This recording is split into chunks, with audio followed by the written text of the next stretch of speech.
By the end of this video, you may or may not agree that French cities are better than American cities. Sure, there's the historic architecture, but it goes deeper than that. So I'm going to hop on the bike and visit a few places in this city, Grenoble, France.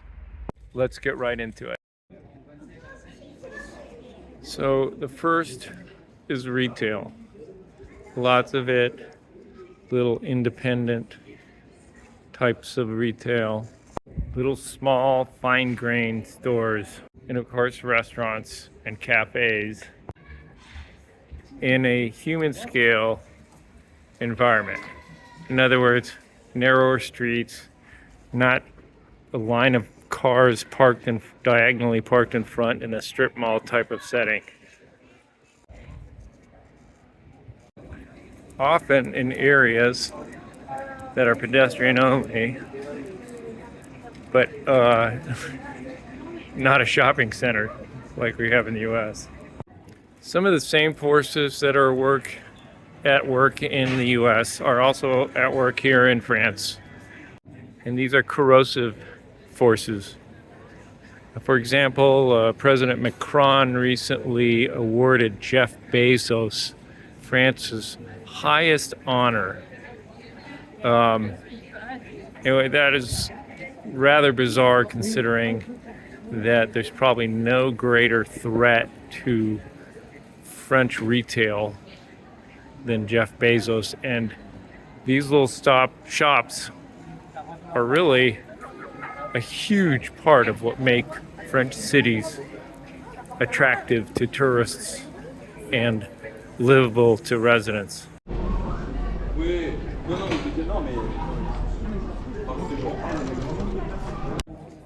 The next item is public space, and not just parks, but plazas and beautifully manicured public spaces. Look at all the people that are on the grass, sitting, having little gatherings.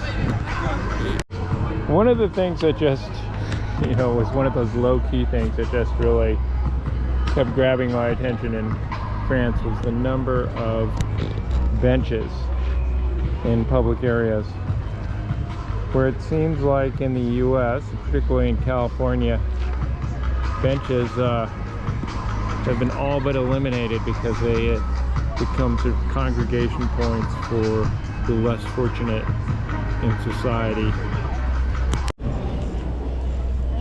In Grenoble, these aren't tourists.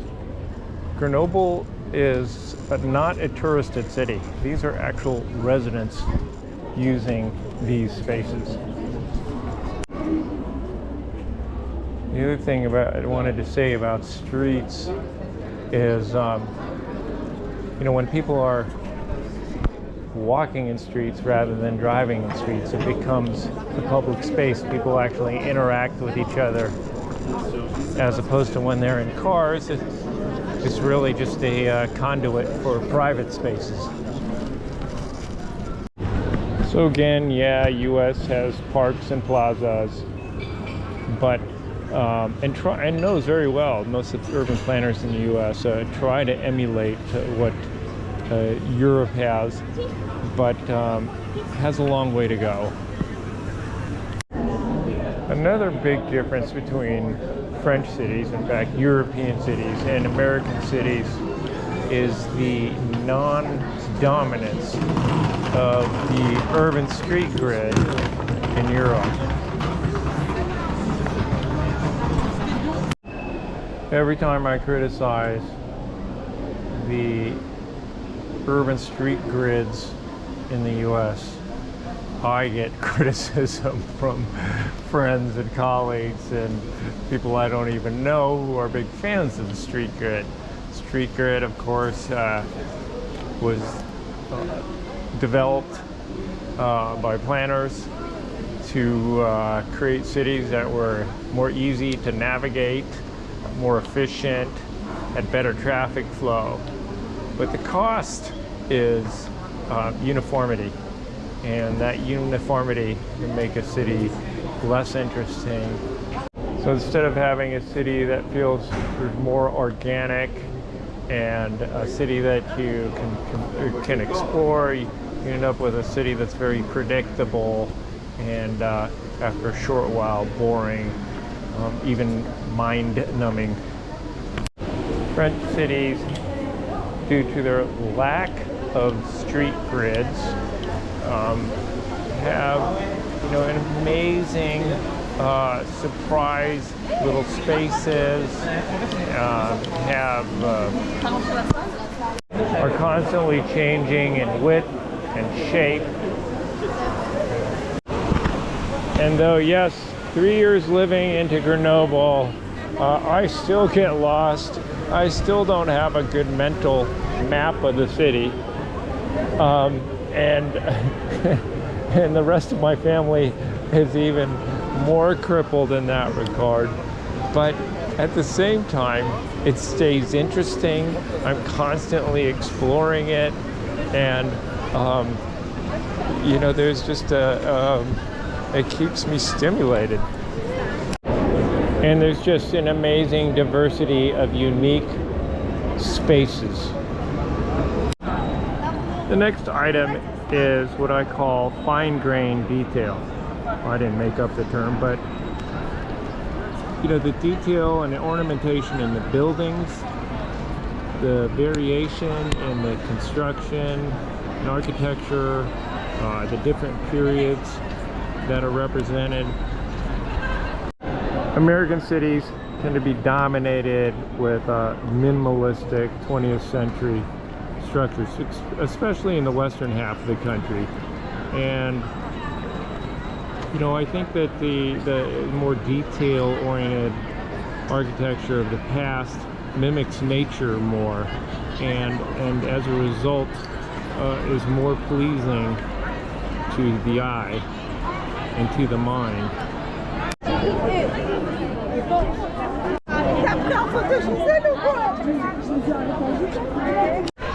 So you get lots of quirky architectural details and articulation. This is something that American architects increasingly understand and try to mimic, but it's hard to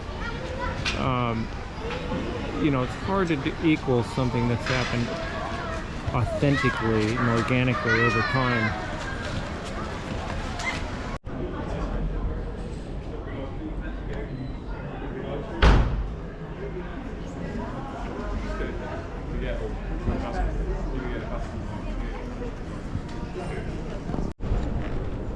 This next one relates to something I talked about before in the streets.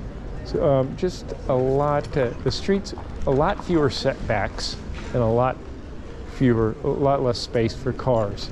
So, in the U.S., we have, of course, a lot of space for cars, a lot of parking in front of the retail. Here, retail is more likely to go right up to the public right-of-way. But then, even for landscaping, we use setbacks. I mean, there's a whole kind of desire to have more privacy in our residences and even our commercial spaces, so you have landscaping in front of it, and it just deadens the experience on the street. Well, France is not completely without parking, that's for sure. And as I mentioned, these are matters of degree, not black and white. So it's not like France doesn't have its spaces that are very similar to, what I'm talking about in America. In fact, the parts of the cities that were developed, mostly after World War II, served to underline the difference between French and American cities, because they contrast so strongly with and so closely in proximity to the traditional French city. I mean, this is a sort of area that was fairly recently built in the last 50 years, built to facilitate the car, and I'm sure the planners had all sorts of beautiful visions for the retail here. And as you can see, a lot of boarded up space, a lot of room for cars, but generally a failing commercial area. Typically French cities are the most pedestrian friendly in the center, where it's the oldest, and then as you move outwards from the center, construction gets newer and newer, and then at some point you change from the buildings being built right up to the public right-of-way to setbacks, and that's what I call Setback City. So here it is. We've just crossed the threshold to Setback City. You can see how the buildings are suddenly set back. You get parking in front, and the atmosphere just dies. I mean, it's just so dramatic. And that, even without going to an American city, is the essence of the difference between an American city and a French city. But even then, the residential development is pretty dense, served by mass transit, and therefore, you know, it's still more walkable and easier to get around, better served by retail, and more easy to get into the natural open spaces. As you can see, at the end of this street is a mountain. It's not very far away at all. I also feel like the French don't resist as strongly changes to make a city more friendly to bicycles and pedestrians, and to greening the streets, as happens in the U.S. It seems like U.S. businesses in particular, residents as well, fight tooth and nail bike lanes and efforts to reduce parking. They also fight tooth and nail any efforts to increase residential density, which is understandable when you've invested your whole life savings in your single family residence, and somebody wants to build an apartment building right next to it. A defining feature of American cities versus French cities is the high rise, the prevalence of the high rise, the dominance of the high rise in American cities. In fact, many Americans define a city by its high rises. But high rises, as the saying goes in another context, are good from afar, but far from good close up. In other words, they look great from a distance, but at the street level, when you're actually living in the city and you're spending time at the street, they don't add to the hospitality or the livability of the city. French cities, in contrast, are mid-rise, are dominated by mid-rise, very few high rises. The great Jane Jacobs, the famous urban activist and author, wrote about the difference between high-rise residential and mid-rise residential. She spoke about how mid-rise residential buildings, facilitated street life, that parents could watch their children play on the sidewalks below, whereas high rises remove the connection of the residents with the street. Boy, the city's just buzzing with activity today. This is Saturday, September 16th. I think a lot of it has to do with the universities getting back. Wow, here's something coming the other way. I don't know what this is. It looks interesting. Wow.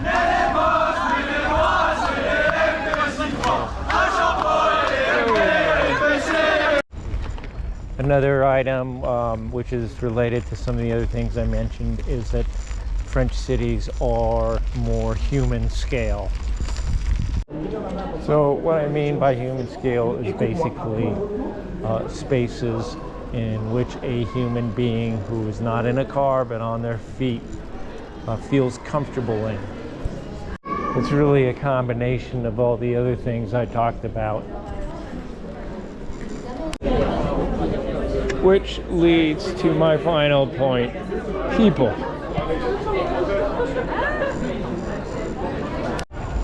So my final item, I think it's number 8, is people. And there's a noticeable difference between the people in French cities and American cities, particularly Western American cities. And that is that French cities seem like they have a whole community and a lot of diversity. So, and what do I mean by that? So, kids, young families, old people. There's something lacking in the residential environment in a lot of American cities, which are now, you know, for a long time, American cities just became a place to do banking and legal law business, and they were just business centers. People lived in the suburbs.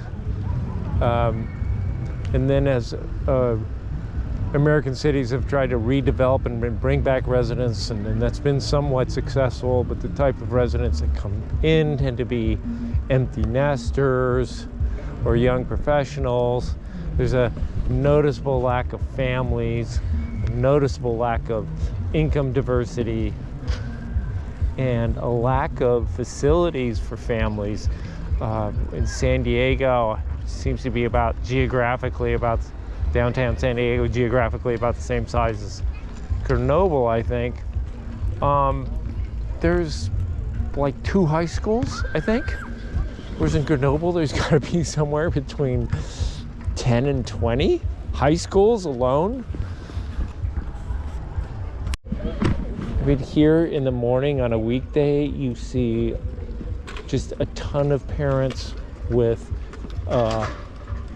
children in their baby seat on their bicycles or in carriages or on their own little bikes going to school. That's something you don't see in most American cities. I mean, New York, Boston, maybe San Francisco, although it's certainly having its troubles lately, might be different. But cities like San Diego, LA, Denver, they're trying to get that back.